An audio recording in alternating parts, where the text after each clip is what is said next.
Bonsoir à toutes et à tous et bienvenue dans cette nouvelle édition que je vous invite à suivre jusqu'à son terme. Commençons tout de suite par parler de la préparation des festivités du 26 juin où l'effectif des éléments des forces de l'ordre qui interviendront durant cette journée sera renforcé selon les informations fournies aujourd'hui par l'état-major mixte opérationnel Fartan ou EMOFAR. Les portées du stade Baré Hamamas ouvriront à 5 h du matin pour éviter l'affluence. L'objectif est de garantir une fête sans incident, mais surtout sans blessés ni morts, a précisé l'EMOFAR. L'effectif des forces de l'ordre sera renforcé lors de la célébration du 64e anniversaire du retour de l'indépendance, a indiqué l'état-major mixte opérationnel Fartan ou EMOFAR. La sécurité sera fermement assurée avant et pendant la journée du 26 juin dans tout Antananarivo, que ce soit à l'extérieur ou à l'intérieur du stade Baré Hamamas, où se tiendra le grand défilé et le podium. Il est strictement interdit d'amener des objets pointus, des allumettes, des briquets, des bouteilles en verre, des lasers et des boissons alcoolisées dans le stade Baré Hamamas pour ceux qui assisteront à l'événement. Outre l'intérieur et l'extérieur du stade Baréa, la surveillance des lieux sensibles tels que les stations d'essence, les lieux de production d'électricité et la circulation sur les routes nationales seront également renforcées, a poursuivi l'EMOFAR. Toujours dans ce contexte, la voie reliant le Carton à Nous sera interdite à la circulation à partir de demain matin, selon les informations émanant des forces de l'ordre. À partir de l'après-midi, par contre, toutes les rues menant à Nous seront coupées, que ce soit pour les voitures que pour les piétons. Les marchands ne peuvent pas non plus exercer, toujours selon les explications. L'avenue de l'Indépendance sera également coupée à la circulation demain. Par ailleurs, le 26 juin, les rues menant à Hamamas seront coupées. Les enfants pris en charge par les centres d'accueil et autres orphelinats méritent de célébrer la fête de l'indépendance selon un responsable. Cela fait également partie de leurs droits qui devraient être respectés même s'ils sont orphelins ou issus de familles défavorisées. Yves Janel. Dans ce centre situé à Mbouibao, 61 enfants y sont pris en charge. Ils sont orphelins de père, de mère ou même des deux. Parmi eux également, ceux qui présentent des handicaps mentaux ou physiques. Tout comme les enfants normaux, ils ont le droit de célébrer le mois de l'enfance et la fête nationale, explique Ramar Manjay Olga, fondatrice du centre. Actuellement, le centre est à la recherche d'un partenaire pour que ces enfants puissent jouir pleinement de leurs droits. Outre les orphelins, le centre prend également en charge des jeunes, des mères célibataires vulnérables. Toujours dans les actualités sociales, il n'y aura pas d'augmentation des tarifs des taxis-brousses selon les responsables des coopératives aujourd'hui. Selon les estimations, le nombre des taxis-brousses en activité sera multiplié par 3 durant ces grandes vacances et la festivité. Par ailleurs, la police des transports routiers ou PTR contrôle au départ les taxis-brousses afin de prévenir les accidents. Détails sur les images de Yves Janel. Depuis environ 2 semaines, la PTR ou police des transports routiers effectue des contrôles dans les stationnements de taxis-brousses, notamment au Fassan Karan, pour les taxis-brousses au départ. Ils effectuent une vérification du poids et de la hauteur des marchandises, laquelle ne devrait pas dépasser les 80 cm selon les explications. En outre, à l'approche des fêtes de l'indépendance et des grandes vacances, le nombre de taxis-brousses en activité devrait tripler, toujours au Fassan Karan selon les explications, en allant de 60 au mois de janvier à 180 lors des grandes vacances. Et pour le cas de la gare Makidandudapenak, les tarifs pour la haute saison sont appliqués selon le responsable. Cela s'explique par le fait qu'il y a beaucoup de voyageurs à l'aller et un peu moins au retour. Les responsables sensibilisent par ailleurs les chauffeurs de taxi-brousse à respecter les passagers en faisant attention à leur conduite et à ne pas prendre de l'alcool au volant pour éviter les accidents.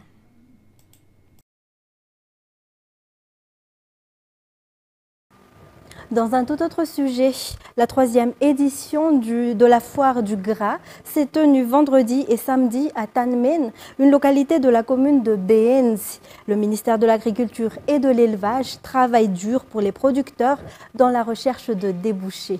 Un reportage de Jameson Ranjanarman de Viva Antirabé.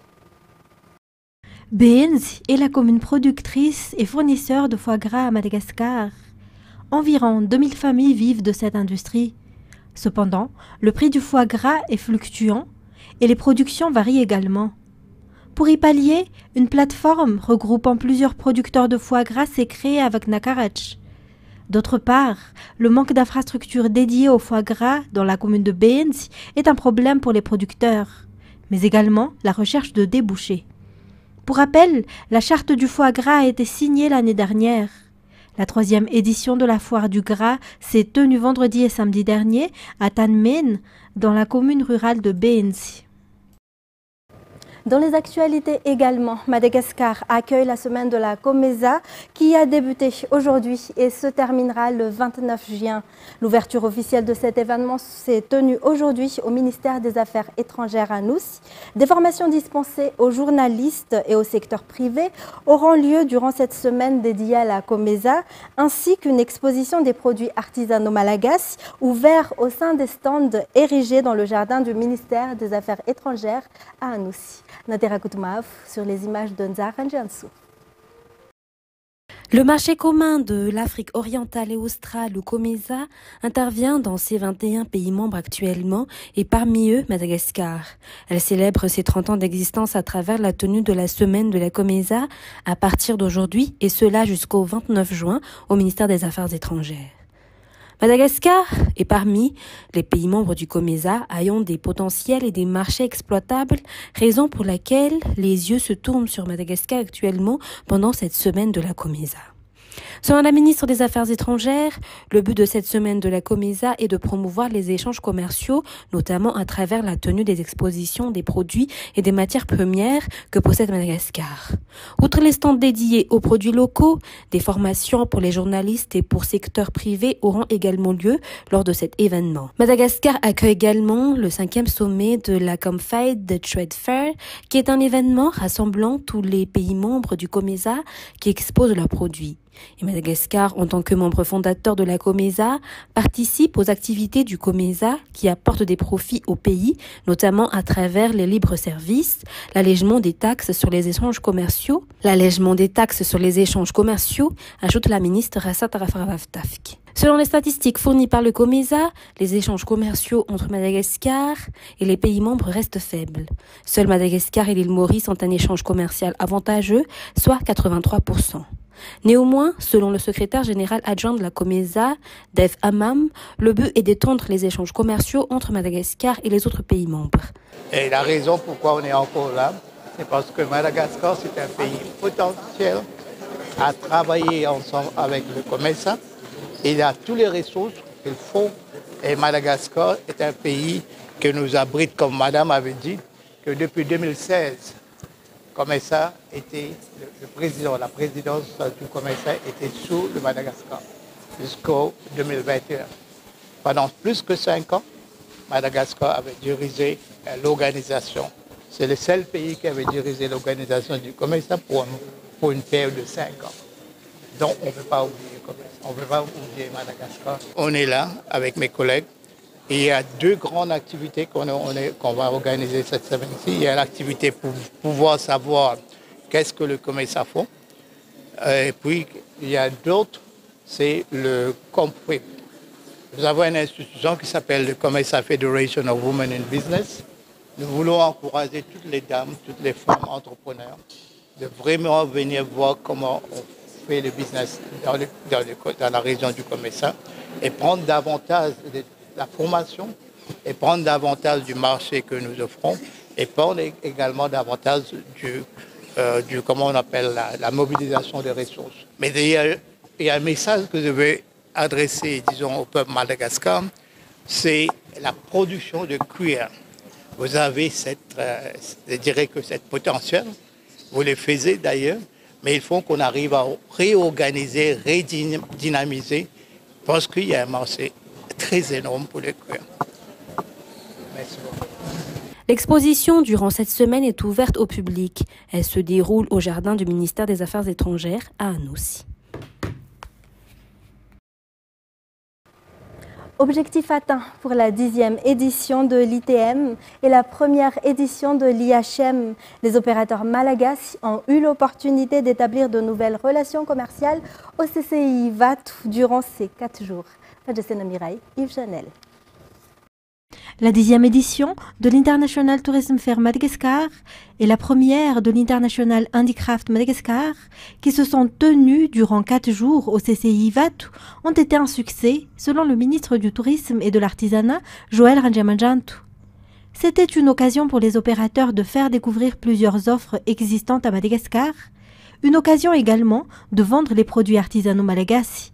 Et justement, concernant l'artisanat malagasy, un événement pour les promouvoir aura lieu 2 fois par an, toujours selon les explications, dont un avec l'ITM et la foire de l'artisanat qui se tiendra en novembre ou en décembre. Et dans les actualités internationales, des individus armés ont ouvert le feu dimanche dans des bâtiments religieux, une synagogue et des églises dans la République russe du Daghestan, faisant plusieurs morts et blessés selon les autorités. Le comité d'enquête russe a indiqué avoir ouvert une investigation criminelle sur des actes terroristes sans plus de détails. France 24. Sur ces images amateurs, des hommes habillés en noir ouvrent le feu sur un lieu de culte. Rapidement, les secours et la police interviennent. Pendant de longues minutes, des tirs retentissent dans la ville. Dimanche, la République russe du Daghestan a été la cible d'attaques meurtrières. Des églises orthodoxes et au moins une synagogue ont été visées à Makhatchkala, la capitale, et dans la ville côtière de Derbent. Plusieurs victimes sont à déplorer, dont un prêtre orthodoxe et des policiers.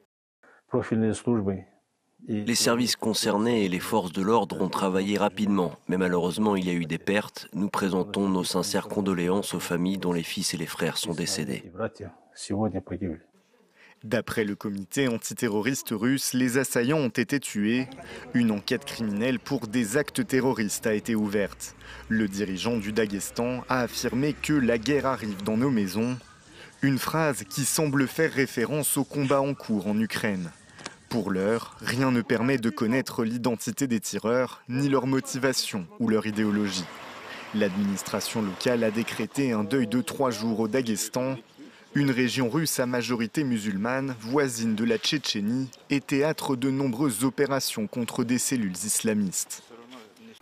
Et puis, une nouvelle flambée de violence a eu lieu en Nouvelle-Calédonie dans la nuit du dimanche à lundi, après l'incarcération en métropole des militants indépendantistes. France 24. Un véhicule de police incendié à Doumbéa, en périphérie de Nouméa. Le commissariat de la ville a aussi été attaqué dimanche soir par des émeutiers. Les forces de l'ordre ont dû intervenir. Des véhicules de particuliers ont aussi été brûlés. Selon le Haut-Commissariat, la nuit a été marquée par des troubles dans toute l'île. Conséquence, de nombreuses écoles qui devaient rouvrir leurs portes resteront fermées ce lundi. La cause de ce regain de violence après quelques semaines d'accalmie, c'est le transfert en métropole de 7 militants indépendantistes kanaks, soupçonnés d'avoir orchestré les troubles du mois de mai. Un petit rassemblement s'est tenu à proximité du ministère de la Justice à Paris, en soutien aux militants transférés. Ce sont des pères et des mères de famille. On dit que c'est des criminels. Au lieu de les emprisonner en Nouvelle-Calédonie, on les déporte à 17 000 km. C'est quelque chose de scandaleux. C'est pour criminaliser le peuple kanak et ses représentants. Mercredi, 11 personnes avaient été interpellées lors d'un vaste coup de filet visant l'organisation indépendantiste CCAT, dont son responsable, Christian Théin. Le procureur à Nouméa a justifié le transfert de 7 d'entre eux en métropole en raison de la sensibilité. Et pour terminer, l'approche des législatives de 2024 suscite de nombreuses interrogations, notamment parmi les abstentionnistes. Certains voient dans leur abstention un moyen de protester contre un système politique qu'ils jugent inefficace. France 24. La dernière fois qu'il a voté, c'était pour Emmanuel Macron à la présidentielle de 2017. François Cauchy est agent d'entretien à Aniche et lui ne fait confiance à aucun parti politique. Il n'y a aucun changement. Ça ne sert à rien du tout de voter. Les politiciens ? C'est tout ça met dans le même sac. Une désaffection pour les urnes, largement partagée dans cette ville de près de 10 000 habitants. Aux européennes, l'abstention a flirté avec les 58%.